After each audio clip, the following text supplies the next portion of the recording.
Alright, let's get it. Water's smart, but I'm sure stupid. Alright, let me put this down. I distinctly remember exactly where I was when I beat Mass Effect 1 for the first time. It was Thanksgiving Day, the year of release. I was in my room, and I was eating pumpkin bread. That's not entirely relevant to the overall story, but, like, my mom made really good pumpkin bread, and I loved baked goods, as everybody was aware of back then and took great joy in pointing it out. I played through the game like maybe 10 more times throughout the following years. It was an all-consuming thing for me. I talked about it. It's all I thought about. For fuck's sake, I was seeing it in my dreams. Everywhere I go, I see his face. Hard cut to 2009, and Mass Effect 2 is literally on the horizon. It promised upgraded everything across the board, and I'm not, like, being facetious or hyperbolic about that. It was upgrades from top to bottom. Everything got a change, everything got a revamp, everything got an add-on. Despite the controversies about those changes at the time. Like, people got mad that they introduced an ammunition system into the game. Like clips, instead of the infinite ammo recharging system that the first game had. Which, like, sure, I understand, but of all the things you could have been mad about in 2009, I like to think that there were way more important things to direct your rage at. That's just me. But hey, do you want to know what else was upgraded and improved in the year 2009? Me! That's right, I went from looking like this to looking like this. I had the mother of all glow-ups. It was actually pretty shocking, but something that does often come with a glow-up is, well, I had a bit of a hoe-up as well, because now girls were starting to notice me, and to quote a very close personal friend of mine, at the time I was considered terminally horny. I was 17, and I couldn't stop, you know, commanding my own rowboat, polishing my own mast, hoisting my own sails. Do you get it?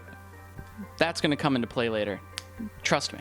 All in all, this was not only just shaping up to be an incredible sequel, but like a science fiction genre-defining experience. Despite the looming specter that was haunting BioWare at the time. 2008, BioWare was bought by Electronic Arts, who in 2008 were the goddamn boogeyman. Everything they touched turned to shit at the time, so when the news broke that they were bought by EA, it felt similarly to when my parents split up. Except this time I cared.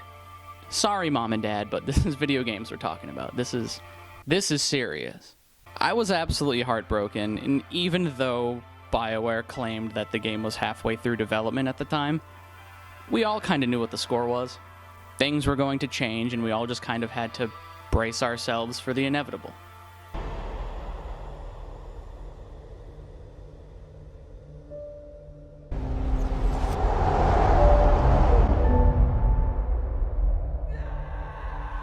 But, for what it was worth, I didn't really give a shit about all that. I just wanted to kind of live in that world again, and just kind of experience what Mass Effect 2 had to offer me.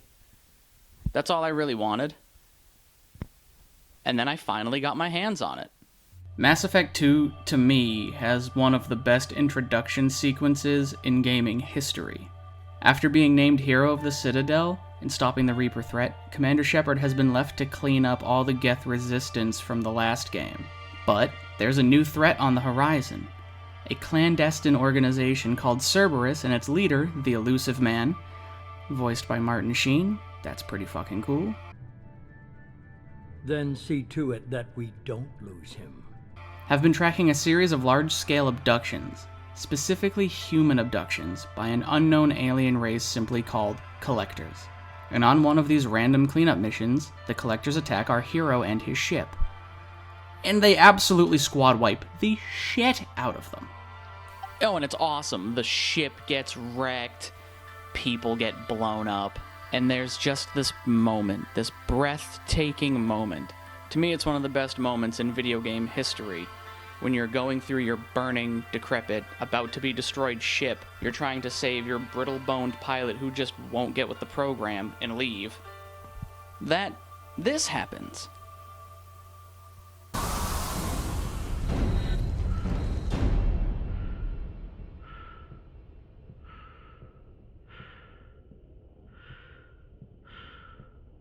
This is amazing to me. This has never been replicated to me. Just the feeling that this is going to get bad, and the music stops, and there's nothing you can do. This is a one-of-one moment to me. I love it. Oh, and to make it even more of an iconic moment, you just fucking die. Shepard!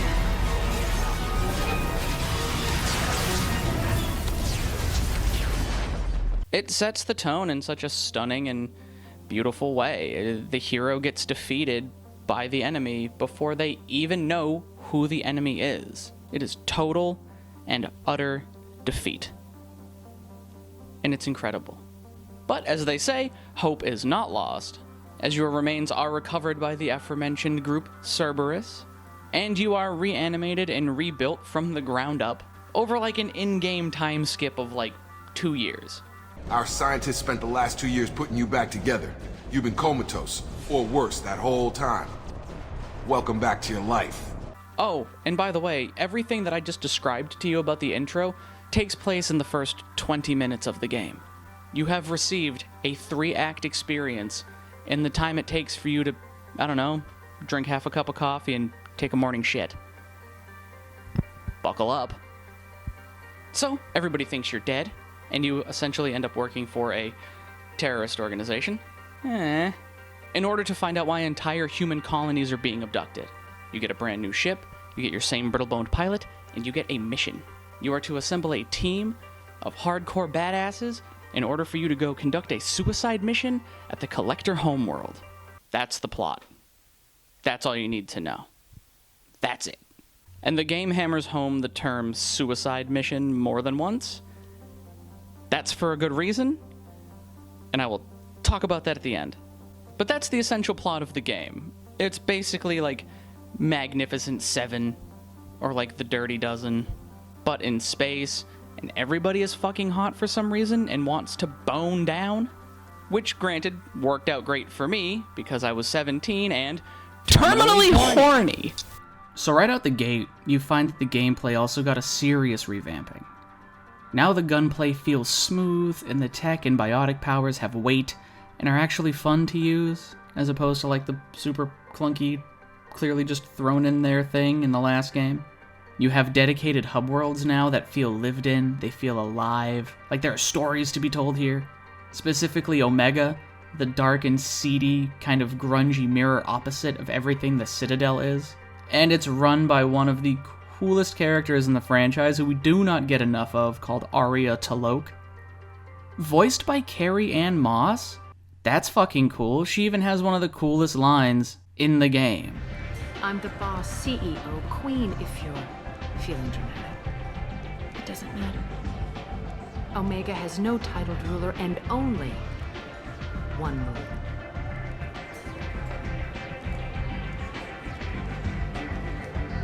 Don't fuck with Arya. There are no more giant, annoying, do-nothing explorable planets. We're off that.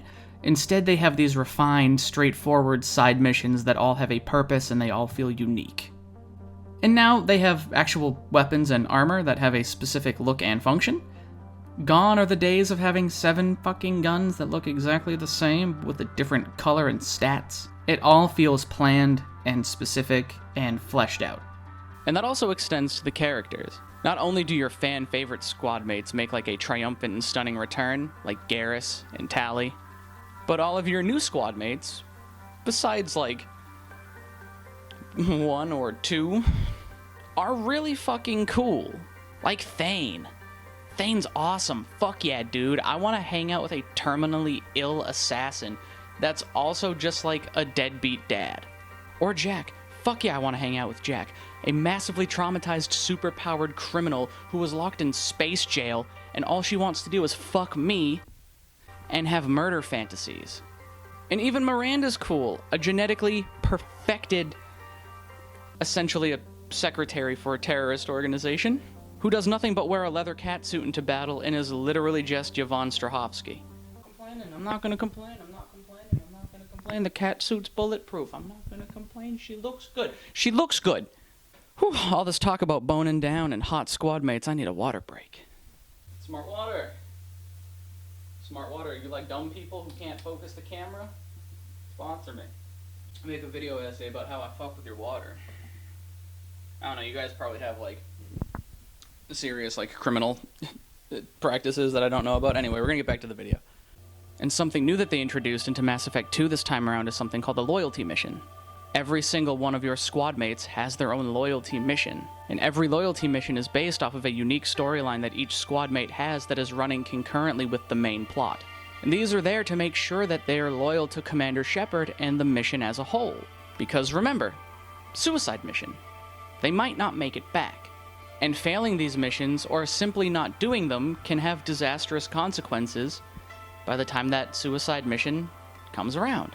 Which, again, we'll talk about at the end. You want to know what else I'm going to touch? Everyone that you can fuck. Let's talk about romance. In the first Mass Effect video I did, I said that we were going to talk about romance in this one. Promises made, promises kept. And we're saving it for this one for a few reasons. One, the romance options in the first game are dog shit atrocious, besides Liara, as we all know. Two, there are way more diverse options for male and female Commander Shepard. And three, just like me, they are all terminally horny, which I feel is partially based on the very hypersexualized pseudo-alpha male mentality that was going through the gaming industry at the time, which was just seeping in toxic masculinity, where all of the men looked like sides of beef, and all of the women looked like sides of beef. It was just a really shitty time overall for equality in gaming. And I look back on it now and I realize that I kind of fell into that trap where that was the kind of thing I wanted, because again, I was 17. That's what I wanted to see. But you look back on it now and you cringe and you go like, oh god, why were they making games like that? And I kind of figured out why they were making games like that while I was writing this video. Because it was fucking hot as shit. You can call me Baskin Robbins, babe. I have had all 42 flavors. I've tried every single romance option available in this game. And even the boring ones, Pardon me, Commander. they got some pretty, steamy moments. I've cleared the engine room. I'll be there in 5 minutes. They all feel like a sexy summer fling, or like some like, ooh, casual workplace romance. It's hot. It's just hot. And what can I say? Like, look at this. This kind of bad. Like, you're right. Like, I know they're pixels, but like, they're more like thixels. That one actually wasn't in the script. Fuck. I'm good. God damn it. But this game, unlike the first one, makes the romance options feel like they matter, and that they would be viable, and that they would make sense in the situation that they're in. Because these could be these characters' final moments together. And you've gone on this journey, building up this romance. And it culminates in a scene that feels so finite. As far as we know, this is the end. No one's coming back. So to spend your final moments in the arms of a lover, it feels good. It feels real. So, we're gonna have to get to the meat of the matter. I've talked about it more than once. We're going to have to address it. The suicide mission. This, to me, is the single greatest achievement in video games in the past 20 years. Maybe even more. Maybe not from a technical aspect, or even a graphical one, but the sheer scope of it, the size of it, what it means to succeed at this mission, the implications of it if you fail, and the consequences of your actions all come together in this beautiful piece of gameplay. It is monumental how almost every choice you've made leading up to this moment, or a choice you didn't make leading up to this moment can come back to bite you in the ass. Oh, you didn't upgrade your ship's shields and armor? Well, guess what? You're not going to be able to handle what awaits you on the other side of the Omega-4 relay. People will die. Take these bastards out! Jack! EKG has flatlined. She is dead. Damage report! Explosion in main engineering. Damage was contained, but Kasumi did not survive. You decided not to upgrade the main cannon on the Normandy? Well, guess what? You're not able to effectively strike back at the enemy ship after it fires on you. People could die.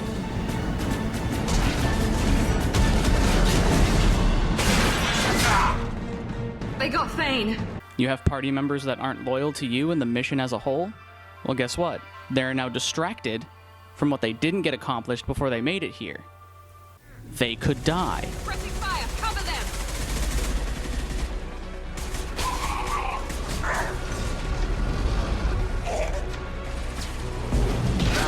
Jacob! And those characters don't come back in the next game either.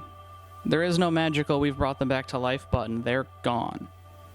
The roles that they would have had in Mass Effect 3 have been changed, altered, possibly even taken out. It is a personal and permanent choice that you've made for another person's life. And these are choices that you have to make because in every aspect it is a suicide mission. You're planning for people to not come back. And that includes yourself. You can fail the mission. You yourself can die again. Like, there's a reality where Commander Shepard just can't do it. I hate this. I hate this. And the fun doesn't stop there because BioWare released 2 post-game DLC packs.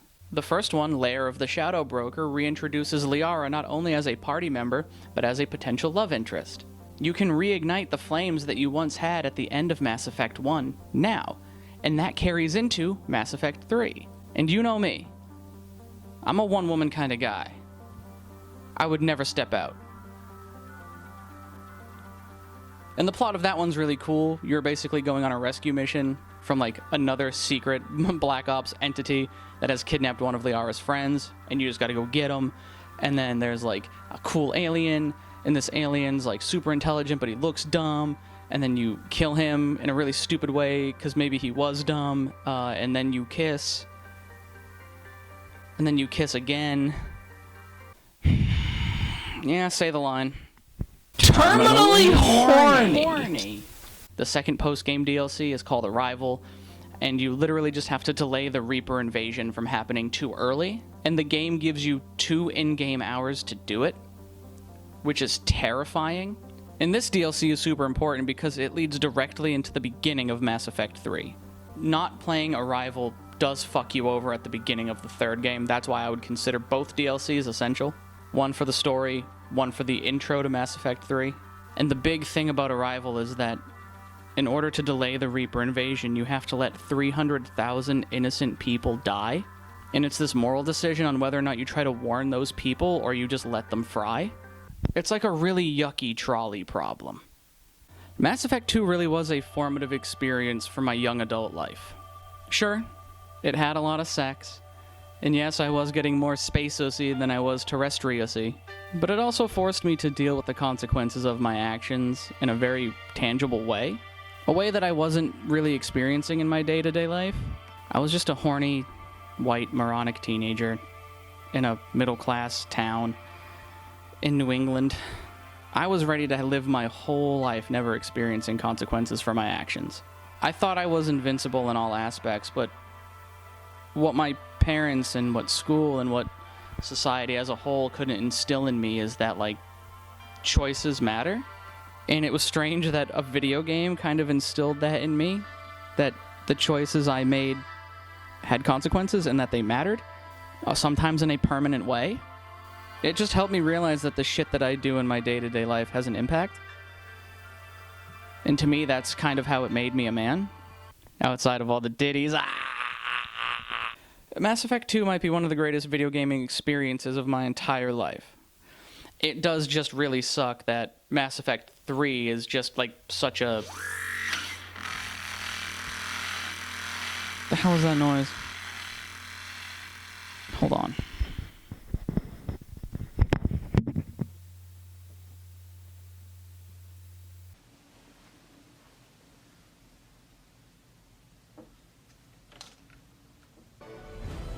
Huh.